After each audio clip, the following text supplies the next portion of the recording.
This is Talk is Sheep, the official podcast of the Wild Sheep Society of BC, brought to you by Sitka Gear. Come along as we bring conversations that matter to you into the high alpine. Welcome back to Talk is Sheep Africa, South Africa edition. Just a bit of a preamble here, recording from back in Canada. And this episode we recorded live from the field in South Africa. We were on safari, and Chris Barker and I sit down and discuss the first couple of days of our hunt in South Africa, the experience we were having in the Limpopo region. And I just want everyone to know that audio quality maybe isn't what you're used to. I'm not saying that we have the highest level of production here, but we actually are recording this on location in the field. So audio quality is, you'll hear the wind, you'll hear the animals, you'll hear kind of a lot of activity going on. But it was a pretty raw experience, pretty cool experience to be in the field and to have an opportunity to connect. And a couple of the other sessions you'll hear as well that we're on location. So our next episode is with Jacques, our PH, and again, so we're out in the field and having this discussion. So please bear with us on the audio quality. We hope you enjoy the episodes. We have about 6 episodes that we're going to offer on South Africa, talk a little bit about our experience there, our hunt, and some of the conservation issues that we're experiencing. And we got to see firsthand an experience, and we talk with our professional hunter and the outfitter in the Limpopo region and learn some of the issues that are impacting them over on the Dark Continent. So enjoy the podcast. Thanks so much, and look forward to hearing your feedback. We'd love to hear from you, see what your thoughts are. And like I said, we've got about 6 or 7 episodes that we're going to run through on South Africa, and then we get back to the issues that are impacting us here in British Columbia, North America. Enjoy. This episode is sponsored by our conservation partner, Gunworks. Thank you, Sitka Gear and Gunworks, for investing in healthy wildlife and sustainable ecosystems.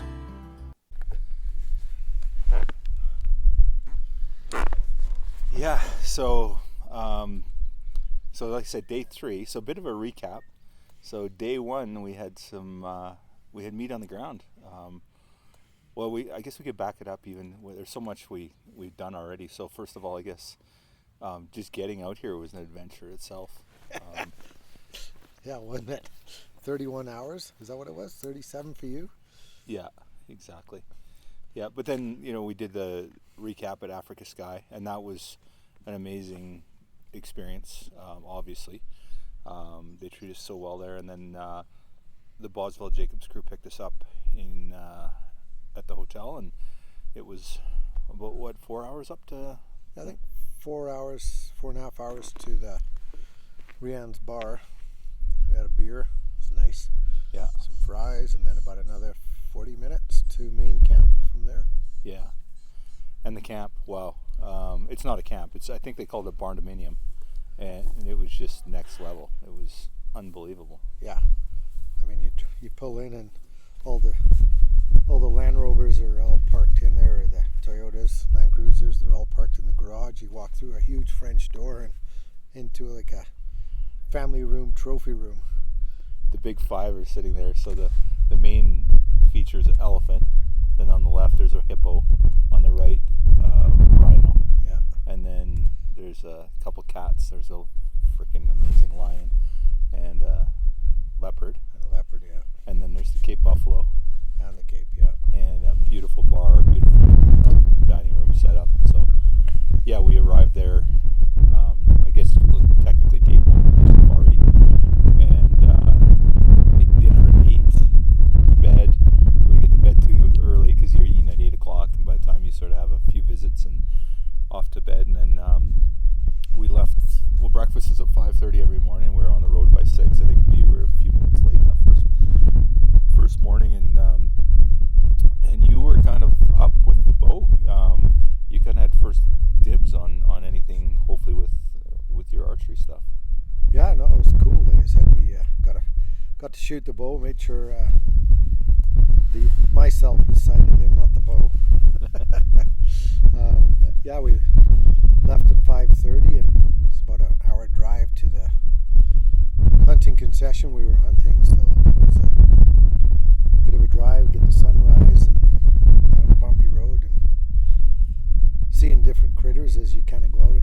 things going out. But then as soon as we got to where we were going to hunt, went and sighted the rifle in, and there's baboons everywhere, chirping away and making a whole bunch of noise. So yeah, it's just the that's your exposure, right?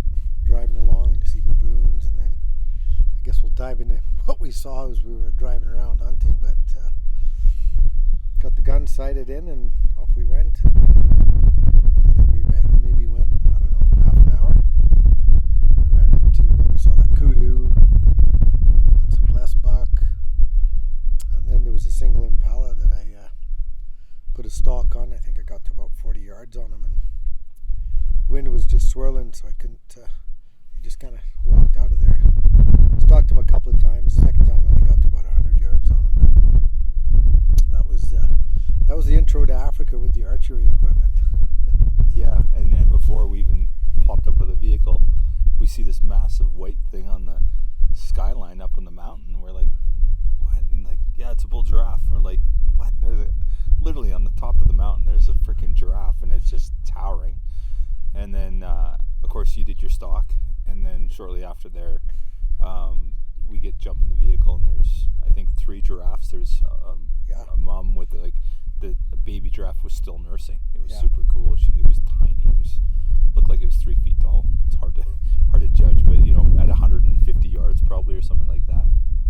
Got some really cool photos there. And that was cool though. What you said when you found that giraffe, I was like, giraffe. For some reason, it hadn't registered in my brain. We're in Africa, and we're going to be looking at wild giraffes. It's like, holy shit! Look how tall that thing is. Like, what, 4 feet above the top of the trees where he was. That's crazy. Yeah. That's crazy.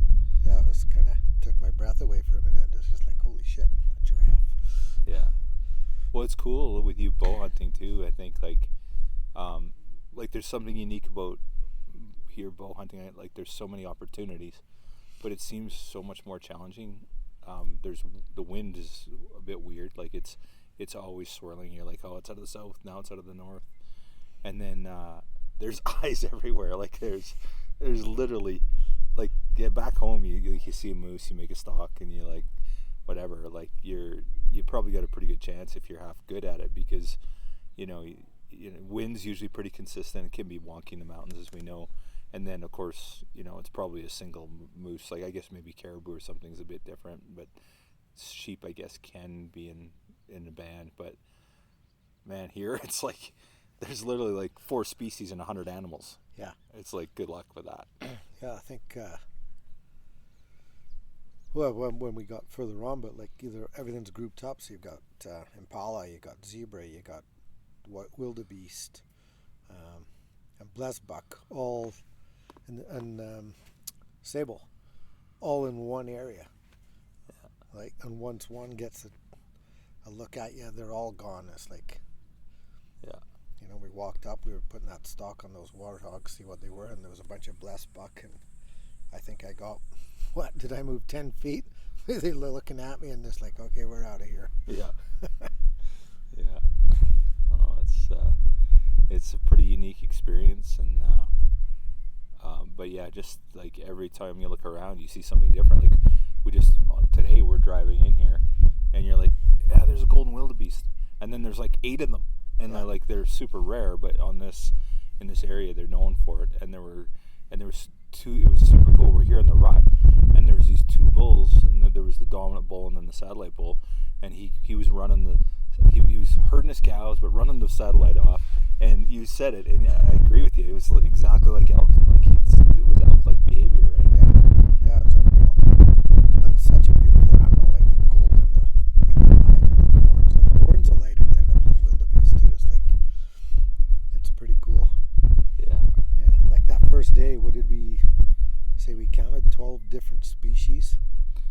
At least, and that's huntable species. I know Dawn and Tyler counted 20, but that included all species. They didn't include they included non-huntable species as well. Yeah. But the white-eared fox and like just crazy stuff. Last night they had a really crazy experience with a leopard. Like, I'd seen Dawn's pictures, and it was black. Like, it was dark out. It was black as black, but it was a full moon.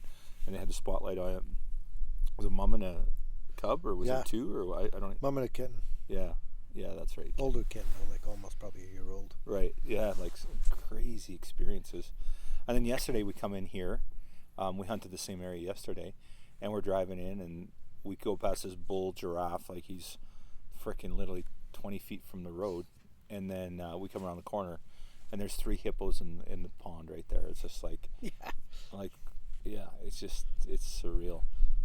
I wasn't planning on, again, not thinking about what you would see, right? I never even thought about seeing a hippo. I know you can hunt him here, but... Yeah, you kind of think like, oh, you got to go to a special area and like this and that. The one thing we haven't seen and we won't see likely is elephant. So, but we've seen Cape buffalo. We've seen a lot of different species. I could run through. No rhinos yet. No rhinos, no. Yeah, and we could. And then, wow, this morning was pretty cool. We're stalking through the woods, and all of a sudden, you hear this deep guttural sound, and we're like listening, and our PH jock is like, lions, and we're like, is it close? And he goes, no, they're a long ways away, and then it gets louder, and it just sounded so well. It's like you hear on TV, right? And to hear it here in the wild, and the cool thing I'm really enjoying right now is we're in the rut, so a lot of these animals are rutting, and like the wildebeest, we were walking through their habitat there, and the bulls are just like, they're rutting hard and rutted up with the cows, and it's really, really cool. Well, you had a cool experience yesterday, right, when you were hunting wildebeest, and you were right in the middle of probably 60 animals. It's pretty neat, pretty cool experience. Grunting away. Yeah, but let's go back to day one, and you had a bit of you got some blood on your fingers. Yeah, we were messing around, played around with a bit of stuff. Like I said, we stalked that impala, and then we kind of went up, we played with the pigs, and then we came back down, and we were just doing a loop around, and we'd seen we went around the blessed buck and the sable, and then we just kind of looked around, and then we got on the backside of those animals, and Jock pulls over, and all 4 of us walk out, and we're just walking up the road, and all of a sudden I think we could see, I don't know if we saw the zebras first or if it was the impalas, and there was wildebeest there. Like there was 4 species of animals kind of feeding in this tree area, and there was, I don't know what there was for must have been about 40 zebra, I would say, Kyle. 50 zebra. Yeah, I would say, yeah. And then there was probably 30 wildebeest in behind the zebra, and then the impalas were off to, I think they were all scattered, but there must have been 40 impalas there. So Jock turns around and looks at me and Cal, you guys want to shoot a zebra? And I said, yeah, I guess I wouldn't mind shooting a zebra. So we put a stalk on the zebra, and we got to the last tree where the zebra were, and that was as close as we were getting. So I put the bow down and borrowed the rifle, and I shot a zebra at 186 yards, and that was kind of cool. You walk around, and such a, it's one of those things you talk about people shooting they always compare them to horses and stuff, but I think when you get here, it's like you have to come open-minded and think about why you're here and what you're doing, and when an opportunity presents itself, then you've got to pretty well take that opportunity. And there's such a cool animal, like such a pretty animal. And well, that one particularly that you killed is like that. I'm still trying to figure out if it's black with white stripes or white with black stripes, but it was like, they even have zebra at the outfitters, barndominium there at his lodge, and I think yours has way more character than that one. Maybe that one's a little bit worn because it's been there for a while, but yours is super cool. It's just got so much character. Yeah, and I think that was kind of what sold it, because I was coming in on, and we talked about a zebra rug before, and then seeing him in Rianne's camp is just like, I don't have an issue shooting one of those. Well, and the cool thing is like obviously there's a skinner there Our guy's name is Aaron, and he's just phenomenal. Just likes the work that he does, and tracking and skinning and everything. And it was just so cool to watch him work. But one thing that our PH said that I thought was really interesting, Jacques, is he said, the one thing about Africa is that, people come over here to shoot an impala, or they shoot all these antelope, and they get them back and they don't even really remember what they're called, and people look at them on the wall and they're like, they don't even know what it is. But he goes, there's two things that people know about Africa: zebras and giraffes. Yeah. So if you kill one of those two and you bring it home, like, they're just super iconic. They scream African. And yeah, for sure, I don't disagree. But where I was going with this, I was talking about Aaron, and he skins them out. The meat was all quartered.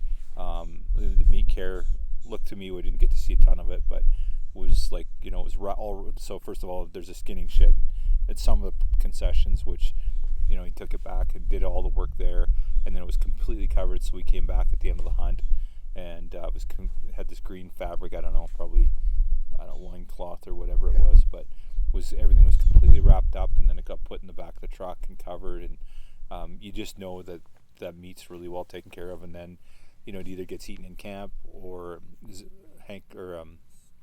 Jacques was saying zebra's not quite as desirable. It's got a bit of a unique taste, so a lot of that gets donated to, but all of it gets used, right? So we haven't left anything in the field at all. Like, it's all coming out, and everything we're eating for lunch, and diving into lunches and stuff, but lunch and dinner is it's all game meat. And I haven't eaten this much meat in a while, and it's good. And I feel great. Right, it's been, the food's exceptional. It's unreal.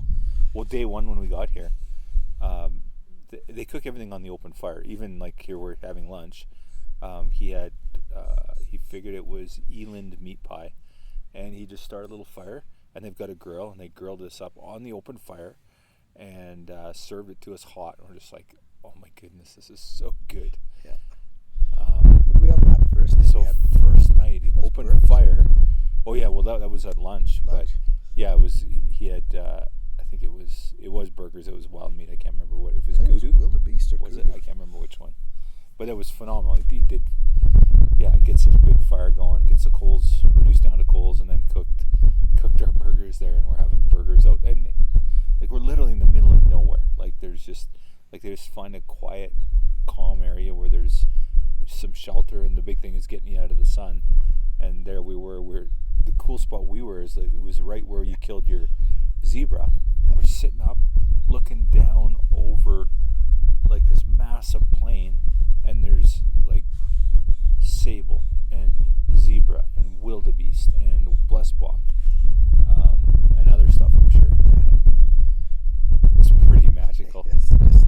And then we had our siesta, which you were a little adverse to. You're like, Chris was resisting the hammock. I've got him trained now. He's willing to consider it at least. So I slept in the chair. It was like being on the plane, except I could stretch my legs out a little further. Yeah, we got him in the hammock day 2 though. Yeah, I was in the hammock day 2. Yeah. But I think you were going back to what we had first night for dinner when they cooked that on the open flames. Yeah, so that open fire, and then they take those coals and they put it in this, call it a barbecue for lack of a better word. That's not really what it is. It's this open grill, and they were cooking strip loin, like back straps, basically. It was all tenderloin. Tenderloin. And yeah, they had eland and nyala, gemsbuck, impala, and just unbelievable. And there's people out there that are a bit adverse to wild meat. Of course, it's wild meat, but it didn't taste wild. No taste to it at all. No gamey flavor, and just like I said, if I eat a lot of beef these days, I usually feel bloated and just off, but I haven't had that feeling. We've been a carnivore since we got here. Yeah, we've eaten a lot of meat. We had, what do we have for yesterday's lunch was nyala pitas. Yeah. Strips of nyala in a pita for lunch. Yeah. That was our Tex-Mex day. Yeah. Yeah. No, it was pretty magical. And then, so yesterday I got on. You mentioned I waited out in front of those blue wildebeest, and I had a shot at one at 220 yards, and solid shot, I thought, and he just started spinning, and the outfitter's like, "What the hell?" The PH, and he goes, "Hit him again," and took a shot, but it's like trying to hit a jumping jack. It was, bronc, wild bull or something that was bucking her, and so anyway, and couldn't hit him again, and then he was injured, ran off, and there was trees not too far off, a couple hundred yards, and of course we have Aaron, he's the tracker, and he's phenomenal. Right away he picked up blood, and the dogs were on him. There's 2 dogs that hang out with us, and we tracked them probably, 400 or 500 yards, and there was a good blood trail. We were finding it, and then all of a sudden we hear the dogs start barking, and the PH is like, "They got him bayed." So we sprint into the bush, and we get there, and he's gone, and but there's like quite a bit of blood where he's obviously stopped or bedded down or whatever, and then the dogs bumped him, and then he got off on a trail, and there was a huge amount of wildebeest traffic and gone, and we never could find the tracks. So we came back here this morning looking for him. We looked for him obviously last night until almost dark. It was a couple hours, and not my finest moment. You always feel like shit, when that happens, but it's like, I'm confused at where I may have hit him. I felt like, the outfitter told me where, PH told me where to aim, and the only thing I'm thinking is maybe I shot a little high. We had him ranged properly, so that wasn't like, and so not exactly sure what happened, but it's unfortunate. I'm hoping tonight, like, we're gonna go hunt this afternoon, and I'm hoping we'll drive through there again. Hard to say if he did. We walked through there this morning. We hunted that this morning, and then that's when we had that cool experience with you. So the thing I loved, like, we're stalking through this, call it a forest for lack of better words. It's not what it is, but pretty heavily treed area and stuff. And then all of a sudden, like, the blue wildebeest are rutting, and it was like you hear this bull. He's all rutted up, like a moose almost. What kind of sound do you think that is? It's closest to a moose grunt. Yeah, it's like a. It's not even a grunt. It's like a something like that, right? Yeah. So right away the PH Jacques, like, it's a bull, and he's rutting, and so we started heading that way, and then I got a flicker of a tail, and Jacques was like, okay. He's like, well, it's not your bull, Kyle, but Chris, are you want a blue wildebeest? And Chris, like, you bet. So it was awesome watching you in action. Yeah, just because it's cool because, like, all 4 of us together, so it's nice that we can all hunt and experience this together. I'm always worried about that much movement, but we got in, like, and Jock the PH, he's freaking phenomenal. He's so good. He's so good. Yeah. Kind of advises you all the way, and then you kind of, your instincts take over, and the gun's on the stick, so you've got a really good rest, and the wildebeest was facing me. He knew he was bedded down, and then just as we adjusted, he stood up and he was looking at us, and he says, "Get on him," and he says, "Just shoot him right in the chest, right, just off center a little bit, about probably 8 inches." He had his head down a bit, but said, "Just shoot him through there, and you'll get the heart." And I don't even know how far it was, and maybe I think he said 70 yards or 80 yards or something. Yeah. And pulled the trigger, and I think he spun and went maybe 60 yards, and, if that. Yeah. And down he was. So we got Aaron busy again, skinning and gutting another animal. So we've got a zebra and a blue wildebeest down so far, which is, like, really cool. Like I said, I've stalked a bunch of stuff with my bow, and we had there was a sable yesterday I probably could have shot, and I hadn't really thought about it, but now I said it because they weren't spooky, the sable. He was like 50 yards from me. I could have heard him easy. It's like, now I've said I'll probably shoot one. It's like I'll never get close to one now. But just if you blow a stalk, it's not like you've lost the whole day. You just drive around and you'll find a different area where there's wildlife, and you can get on and do another stalk again. I mean, look how I was going to come back to when you were talking about just before you shot your wildebeest. I think he had 7 stalks yesterday before that. Yeah. All on wildebeest in different areas, and just so many herds. And like we were driving up yesterday morning, we drive up the road. So we come through the gates. There's a bunch of sable there. And I can't remember if there was a bull with that group or not, if they were all cows, but we drove around and we hit that road and we're driving up, and then there was wildebeest, kudu. I'm not sure if I think that was all it was going up there, but we kind of did a little left turn. There was another animal in there. I can't remember what was in there, Kyle, but maybe blessed buck or maybe something. No, impala. Okay, yeah. And we did a little turn, and I think we drove past, and then you and Jacques did a stalk on that first group of wildebeest, and then we drove a little further, and then another stalk on a group of wildebeest, and then we looped around, and there was the whole herd there, and you guys got right in the middle of them all, right? Yeah, it's been pretty magical, and it's been very cool getting to understand hunting here, conservation here, and I'm hoping we'll have Jacques on. He's offered, and then he's kind of evaded us a couple times now. So he kind of thinks that if we're gonna, I don't know what he's expecting, but it's just cool to hear the conservation story, and that I won't take too much of Jacques' thunder, but how these landowners, it's all private lands, but they have they're managing science-based wildlife management. He talked about that, talked about controlled burns, talked about managing the numbers, that sometimes they need to remove numbers and then others manage for other reasons and stuff. And it's super cool to hear the work that they're doing, and just the abundance of wildlife. And it's interesting, like we always espouse the North American wildlife model, and I still believe in it, but then you come here and you like, holy crap, like you see how many animals there are, and it's like, this model works for them. Maybe it doesn't work for the public or somebody that wants to go and do some hunting on crown land. There's a bit of a fly in the ointment on that one over here. Yeah. But I'll tell you, nobody can argue with results on the landscape. It's phenomenal. Jacques was talking about his brother. His brother's a wildlife pilot, and he said that he's always moving wildlife, and it's all these private landowners are moving animals around, and it's pretty cool to see what could be done if if it was managed a little bit differently.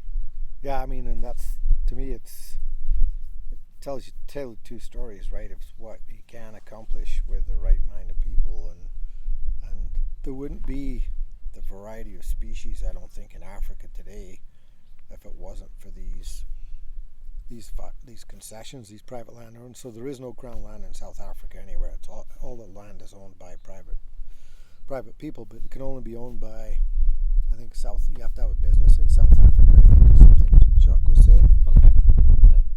Yeah.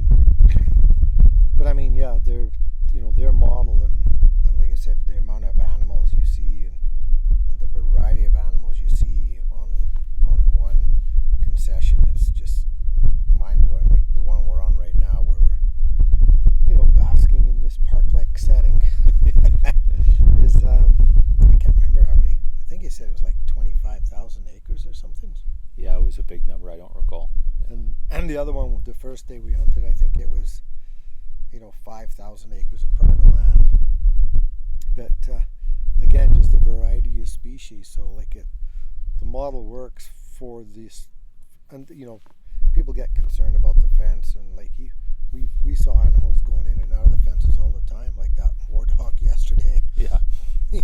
He scurried out in no problem at all, and the kudu, they can jump an 8 foot high fence, and the jaguar, or the leopards, are in and out of the fences, no problem at all. the variety of species that are on the private land, those animals kind of come in during the rut and move out. So, because there used to, I mean, most of this was cattle farming, from what Jock was telling us. It was all big cattle ranches. Is how all this, started off. So Yeah. It's definitely interesting, and how they've got it and what they've got, and the conservation piece of it, and their their mindset is the same as ours, right? It's that conservation of species and the variety of species and what's out here. It's truly epic. It's I find interesting is that on the disease end, there's some brucellosis going around, I think it is, and they talked about CWD. I think they talked about it. Maybe they don't have it here. They don't have it here, fortunately. And then what were some of the other diseases that there's TB, and then there was another one that's the Cape Buffalo have it. Yeah, and they're incredibly proactive on that. So whenever you go into a new area, you have to spray your tires. You got to get out and disinfect your shoes, and you do that going back like to Rayon's place at night. We got to spray the tires of the truck coming in. They're very, very proactive on every aspect of it, and obviously, that's what their business is based on. It makes sense, but I guess it's easy to knock the African wildlife management system, and certainly the safari hunting and high fence stuff. But you come over here and you experience it, and you're like, wow, it's pretty impressive that and they really manage proactively. They have quotas, and they have they manage their species very, very carefully and smartly to make sure that there's abundance. And the crazy thing is there's all these animals, and then you look around, look at the habitat. Oh, no. It's insane. Like, there's quite a bit of trees, but there's been so many areas that have been mechanically cleared. Like, it looks like frickin' golf courses in certain areas. Yeah. And it's just like, it goes to show you, when you manage predators and you manage habitat, look at what happens. Like, abundance. Maybe we should tell the BC government about this. Or did I say that out loud? Yeah. I think that's what we've been advocating for, right?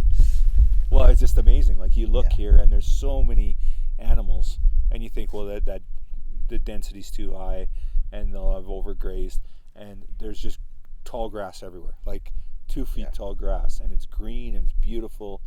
And I think we're getting into their fall now. Like that's the crazy thing. It's not like this is like late spring or early summer where everything's at its best. This is through summertime, right? Like, it's amazing. So anyway, I've been impressed with the habitat side of things, and it just it's been incredible so far. Yeah, I think for me, that piece about the habitat, I was like, again, coming here, for some reason I envisioned the summer and everything to be brown and dry and dead, and like I say, it's the grass here. There's so much abundance of grass, like none of it looks overgrazed anywhere. Like, it's crazy. And then, like I said, shrubs, like your kudu are eating shrubs, and none of it's overgrazed. Like the giraffe, there's nothing. From appearance, it doesn't look like there's any shortage of either shrubbery or grasses for whatever animal. And like Jock was telling us yesterday, the hippos, we were out this morning when we were doing that stalk, and he goes, oh, that's hippo shit. And both me and Kyle look at each other, hippo shit, what's it doing up here? He goes, yeah, they come out at night and graze. He said they go up to 30 kilometers? Yeah. Like, that's their range, up to 30 kilometers? And he says, they graze all night, and then they stay in the water, and they digest it during the day or something? Yeah, digest in the day. Yeah, crazy. But, you mentioned that about the browsers and the grazers, and, again, those metrics are very carefully managed. Like, they're specific numbers that they want to see there to make sure that they're like the optimum numbers, and they manage them to those densities. And it's very, very cool to see when you have objectives and you manage those objectives. You manage your predator, you manage your habitat, you manage other species, and then you get abundance, right? It's pretty Yeah. cool to see. So Well, like I said, the habitat piece is, none of this looks overgrazed, and yet we have to fight our asses off to get a fire off, and they won't give us population objectives. I don't think there's any spot in BC that we could have an overabundance of animals that would affect. So if you look at the Fraser and our sheep population, and I don't know how many acres or hectares the Fraser is, but there's no excuse not to have 5,000 sheep on the Fraser after seeing what these guys produce, like the habitat here can produce. And these animals are healthy, like they're fat, like those wildebeest are in really good shape. yeah. Yeah, there's nothing you look at and go, oh, that animal is not getting enough food. Like, everything's just healthy. And recruitment, right? Look how many calves and Yeah. fawns, I don't know if they call them fawns over here, what they call them, but everything's got multiple, like wildebeest. We see a herd of wildebeest, and it's, I don't know if it's 50-50, but it's pretty high. Very high. Yeah. Yeah, no, it's super cool. Yeah, no, it's pretty exciting. So I think tonight we're gonna go and do another night. So the typical routine is breakfast at 5:30, on the road by 6, at the concession before 7, give or take on the distance, and then hunt till noon, lunch at noon, and then you kind of have a 2.5 hour rest period there till about 2:30, right during the heat of the day. And we really noticed it today that I haven't noticed it the other 2 days, but today, like the last hour, like as we approached noon, there was nothing moving. Things were just bedded down. Yeah. Really seeing that now. So anyway, 2:30 back out, and then do your evening hunt. It's dark by 6 for sure, so you get 3.5 hours of hunting, and then back to camp. Dinner's at 8 o'clock, so it's freaking brutally long days. And that's where, like, I'm happily like, taking these siestas, like at obviously we're working now, we're on the clock here doing this podcast, but we'll probably rest our eyes for half an hour or an hour, and then get back at it. I'm really hopeful that we can get Jacques on. I'm thinking Jacques has said he'd do something with us here in the next little bit, so we'll see. He also said he would do it last night, and then he bailed out on us, so we'll see. He said he had a couple of too many bevies last night, but he was looking pretty good, so Yeah, I don't know if he did. I think he was messing with us. So. Yeah. But just to hear him, he's been doing this for his entire life. He's been doing it for 20 plus years, and just to watch him, and then also watch or Aaron the tracker and Skinner. Like last, we followed that blue wildebeest yesterday that was hit, and they were just on it, and the dogs too. The dogs were so cool, and then just did the Houdini on us. So super cool experience. Yeah, well, it's cool that we've got Jock's son with him. I think, what is he, 17, Baron? Yeah, that's right. Yeah, still in high school, and it's their holidays here, so he's out with his dad doing what he loves to do. And he's talking about becoming a helicopter pilot, but you can see that this is also ingrained in him too. So definitely generational. I could see it's definitely a lifestyle, but like I said, he's Jock's on it. I'm really impressed with the level of professionalism. Yeah, it's and it's just so fun. Like Africa, the cool part is like there's so many stock opportunities, and you blow the stock, and like I said, there's so many eyes out there. So you do blow stocks. You just kind of, and that's where you see an individual like that one this morning with yours. Yeah, was perfect. It was a bull. He was by himself. He was making too much noise, and he met the demise of Chris Barker. Yeah. So awesome. Well, we'll keep you posted. Like I said, we're going to try and have Jock on next, and one of the other parties in our hunting camp is off for lion hunting today. So we'll see what that looks like. But we've had conversations with them and see if they might come on the podcast to talk about that, because it's not every day you get to go hunt a lion. So yeah. And that's a cool thing when we get back to camp, right? It's like we were the first ones in last night, but usually everybody comes back and you have a quick bullshit before dinner and a drink, and you sit down and have dinner, and everybody's reliving their hunting stories automatically. Dennis is just over the moon. Oh yeah, he was so happy. He's, Yeah. It's 2 days in, and he goes, I'm never hunting in North America ever again. Yeah. Yeah. Yeah, and it's not him shooting; it's his kids, right? Both his girls have shot. Yeah. What, an impala and a zebra? Yeah, amazing. Yeah, they're their first big game animals, and they that was awesome. Yeah, and how old are they? Because they're not that old, are they? Yeah, I think I shouldn't say because they'll listen and I'll be in trouble, but 15 and 12 or something. Something like that. Yeah. Yeah. So really awesome for them, and just seeing the whole family dynamic, and it's been really, really cool experience. Like you said, that evening experience, like coming back and talking around the campfire, sharing stories, and there's lots of. And a fully stocked bar. You had me at the fully stocked bar, yeah. Yeah, there's no shortage of liquor. Awesome. And we're having red wine with dinner every night. Yeah. No, it's definitely, they treat us right here for sure. So anyway, we're going to go and hit the hammocks and get ready for the evening hunt, and hopefully we'll be back with more, and with any luck we'll have Jock on next. Peace out.